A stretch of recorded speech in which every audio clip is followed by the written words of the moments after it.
اعوذ باللہ من الشیطان الرجیم بسم اللہ الرحمن الرحیم قد سمع اللہ قول التی تجادلک فی زوجها وتشتکی الی اللہ واللہ یسمع تحاورکما ان اللہ سمیع بصیر۔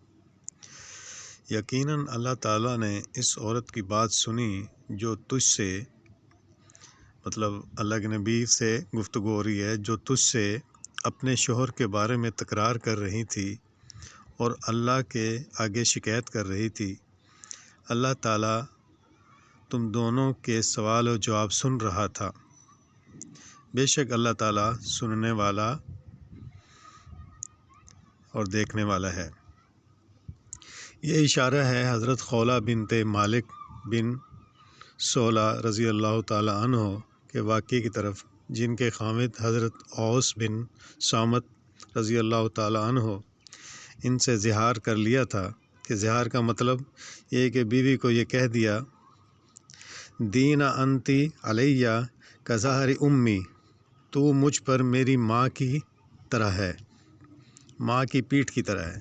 زمانہ جاہلیت میں زہار کو طلاق سمجھا جاتا تھا۔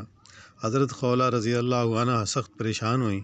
اس وقت اس کی بابت کوئی حکم نازل نہیں ہوا تھا، اس لیے وہ نبی صلی اللہ علیہ وسلم کے پاس آئیں اور آپ صلی اللہ علیہ وسلم نے کچھ توقف فرمایا اور آپ صلی اللہ علیہ وسلم سے بحث و تکرار کرتی رہیں، جس پر یہ آیت نازل ہوئیں، جن میں مسئلہ زہار اور اس کا حکم و کفارہ بیان فرمایا گیا ہے۔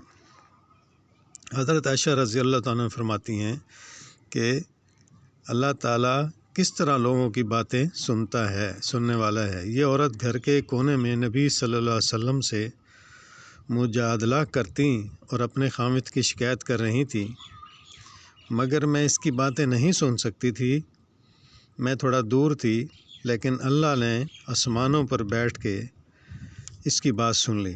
سبحان اللہ۔ یہ پہلے جو قسمیں کھائی جاتی تھیں، یہ ہے وہ ہے، تو یہ سب دنیاوی باتیں تھیں، اس لیے اللہ نے یہ 28واں سپارے کی پہلی آیت میں نازل کیا کہ کہہ دینے سے ماں ماں ہوتی ہے، بیوی بیوی ہوتی ہے۔